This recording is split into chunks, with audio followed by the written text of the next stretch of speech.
uma dirigente da Unidade Regional de Ensino de Mogi das Cruzes, em São Paulo, Roselaine Batalha Silva é o nome dela, foi removida da função nesta terça-feira. Aí você já vai vendo um pouquinho de prints que ilustram a matéria.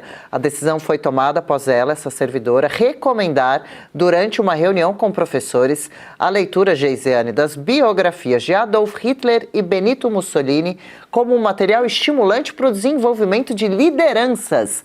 A Secretaria da Educação do Estado de São Paulo informou que abriu uma apuração para investigar o caso e analisar o contexto da declaração à mulher. A Roselaine deixou o cargo de dirigente, mas continua como servidora da rede estadual, enquanto o processo interno está em andamento. Bom, o que pega principalmente aí é essa questão, né, de ser um material de estímulo a lideranças. Absolutamente não sou contra nenhum tipo de leitura. Eu mesma gosto de me torturar lendo feministas, lendo toda a galera da esquerda, Karl Marx. Por incrível que pareça, fiz sociologia por amor, então gosto de me torturar, acho interessante. Acho, inclusive, que é um erro estratégico da direita ignorar esse tipo de material, esse tipo de leitura e achar que todas as pessoas da esquerda têm uma capacidade cognitiva limitada. Acho que é um baita erro de estratégia do ponto de vista do que é um movimento político-cultural. Mas vamos aqui à nossa notícia. Veja, a Secretaria de Educação do Estado de São Paulo, ou seja, isso tem uma relação com o nosso dinheiro público, o dinheiro aqui do pagador de impostos do Estado de São Paulo. E aí a minha primeira pergunta é, será que se nós tivéssemos um material que usasse como a Bíblia, como um marco teórico, como uma bibliografia, e colocasse ali a história de José do Egito, por exemplo, como um exemplo de liderança, será que as pessoas da esquerda não estariam dando surtinhos e sendo histéricas? Então, por que eles agora, nesse momento, que gostam tanto de nos acusar de fascismo, olha só, Mussolini foi indicado, eles que gostam, nem sabem escrever a palavra fascismo, na verdade, mas gostam de nos acusar de fascistas, de nazistas, enfim, tudo que termina com istas, massagistas, taxistas, tudo que tem istas no final, ele põe ali e quer acusar a gente de ser algum ista da vida. Então, não seria o momento de repensar, isso é exemplo de liderança? Não sou contra a leitura, acho que a gente tem que ler, tem que estudar, tem que entender a biografia para não repetir o erro, mas exemplo de liderança dentro de um ambiente educacional público, aí quando a gente fala do homeschooling é imediatamente atacado, porque nós somos tão cerceados pela máquina estatal, as nossas vidas pertencem tanto do ponto de vista burocrático à máquina estatal, que se quer educar os nossos filhos em casa, nós podemos, né? Então, o problema é a criança estar lendo Odisseia, o problema é a criança ter uma educação católica ou protestante, uma educação cristã. Aprender que determinadas figuras são lideranças, exemplos de liderança, tá tudo bem, principalmente com dinheiro do pagador de impostos. E aí depois a gente reclama e diz que nós somos contra, inclusive eu sou mesmo, tá? Eu sou mesmo contra. Essas secretarias são completamente aparelhadas, geram um baita problema educacional. O aluno sai da nossa escola sem saber língua portuguesa, sem saber contas básicas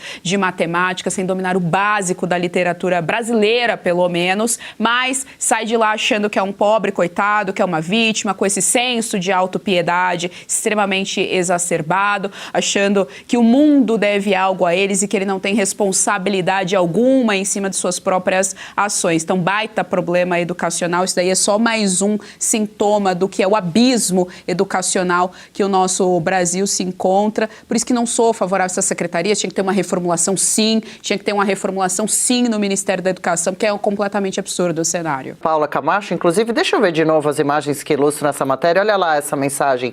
Um líder não é alguém a quem foi dada uma coroa, mas a quem foi dada a responsabilidade de fazer sobressair o melhor que há nos outros. Onde Hitler e Mussolini fizeram isso? Olha, estou ao lado da relatora quando ela diz que realmente não deve ter cerceamento de nenhuma obra, né? Deve estar disponível aí para a população realmente.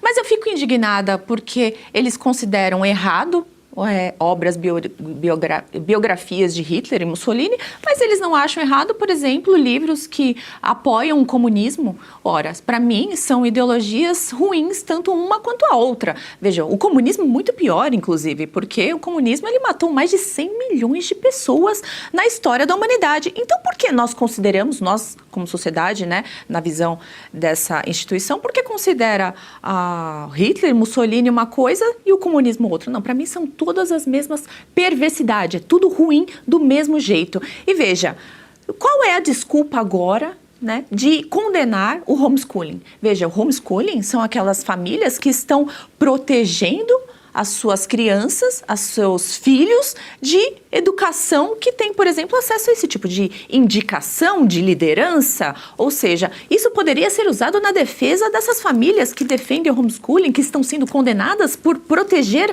as suas crianças dessa educação mal feita, de uma educação perversa, de uma educação ideologizada. Ou seja, isso aí só demonstra que o homeschooling deveria ter sido aprovado há muito tempo. É um direito das crianças, é um direito dos pais, é um direito daquelas pessoas que precisam proteger as suas crianças de uma educação que realmente vai nesse sentido de ideologizar as suas crianças, ideologizar os adolescentes e trazer essa ideologia, trazer esse tipo de educação perversa para os seus filhos.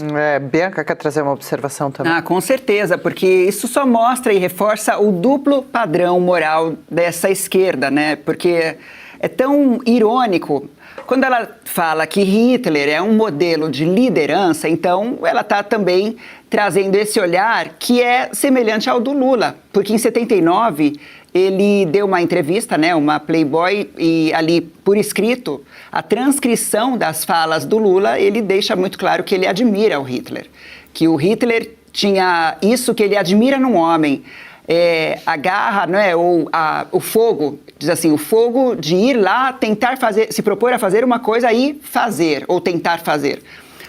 O Lula admira o Hitler, interessante, não é? E também é interessante que o Hitler, ele não tinha nada até de feminista, sabe? Na verdade, ele era bem machista. O Hitler, na verdade, ele tratava as mulheres como uma segunda qualificação, assim como também tratava os judeus, tratava as mulheres, e eu selecionei até algumas coisinhas aqui que eu achei bem interessante sobre essa liderança de Hitler, porque o papel da mulher era de maternidade obrigatória, as mulheres elas foram banidas de cargos públicos, tinham prêmios de natalidade, então a mulher ela era tratada como simplesmente um útero do Estado. Havia também controle e violência de gênero demais, assim, sob o comando desse líder Hitler, porque havia perseguição a dissidentes, ou seja, uma mulher que quisesse sair desse regime, ela era perseguida, ela era torturada, ela era direcionada lá para os campos de concentração. Além disso, o corpo dela também não era dela. Você vê como é mesmo algo, tudo que a gente repele, tudo que a gente tem repulsa, para eles vira uma coisa que se deve admirar, porque não dá para separar isso da história do Hitler. A liderança de Hitler era essa liderança, uma liderança que não era nada democrática, que era violenta, agressiva, que feria princípios humanos, não é? Direitos humanos. Então, se você admira um cara desse, tem algo errado com você, não é nem com o fato histórico de quem ele foi, é com você mesmo. Não à toa, a Ludmilla levantou aí as suspeitas, né? Levantou as antenas dos demais educadores que estavam na reunião. Então, eu estava vendo essa reportagem com um certo ceticismo, porque ela mostra pra gente uma frase, que é essa frase daí, parece que ela estava falando sobre líderes em geral, e aí corta, em algum momento ela vai lá e recomenda a leitura das biografias do Hitler e do Mussolini.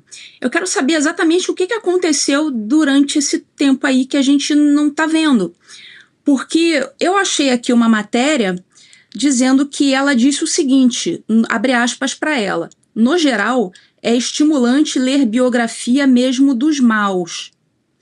Então, se isso aconteceu, se ela não fez uma exaltação do regime do Hitler ou do regime do Mussolini, ela simplesmente recomendou a leitura de biografias como uma forma de aumento do repertório intelectual dos alunos, dos professores, eu não vejo exatamente um problema, muito pelo contrário, a gente tem que ler, inclusive, literatura deplorável do nosso inimigo, até para a gente saber confrontar. Agora, se ela fez algum tipo de exaltação ao regime propriamente, às ideias racistas, as ideias deploráveis que eram disseminadas nesse tipo de regime, aí é outra história. E é justamente, eu tô tendo uma dificuldade aqui de fazer esse julgamento. Eu sei que as pessoas tendem a fazer um julgamento assim, imediato. Ah, então ela exaltou o Hitler. Por enquanto, eu não sei se isso aconteceu. Porque aí, essa frase aí, ela não tá dirigida, pelo menos aqui, pelo que eu tô vendo, não tá dirigida exatamente ao Hitler. Eu precisaria ter mais elementos para poder julgar esse caso. Então vou deixar aqui em aberto.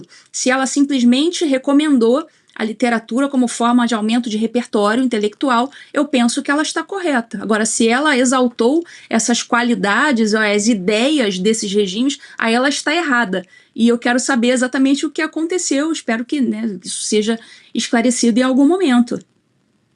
Diz exatamente esse ponto que chama atenção na matéria, que diz que ela teria indicado, sugerido para que os alunos tivessem acesso como um material estimulante para o desenvolvimento de lideranças. Foi o trecho justamente que pegou, como se diz. Atenção! Você está sofrendo com dores no corpo? A idade chegou e você está começando a achar que é normal conviver com a dor? Não é. Preste atenção no que eu vou te falar agora. Chegou ao Brasil o Cúrcuma White com magnésio da Vitae Gold. Fórmula exclusiva e 100% natural para ajudar no combate das dores do corpo. Ligue agora 0800 056 1111. Olá, meu nome é Thaís, eu tenho 55 anos. Um dia em casa, assistindo televisão, eu vi um comercial que chamou muito a minha atenção. A cúrcuma branca foi a melhor decisão que eu tomei. Realmente, para as minhas inflamações e dores articulares, esse produto aqui, ajudou demais. Eu tinha dores aleatórias que mudavam do local dependendo do dia. Com suporte, orientação e a cúrcuma branca da Vitae Gold, posso afirmar que estou bem melhor. Por isso, recomendo. Não perca tempo. Ligue agora 0800 056 1111. As 100 primeiras ligações ganham um creme de erva de Santa Maria de presente.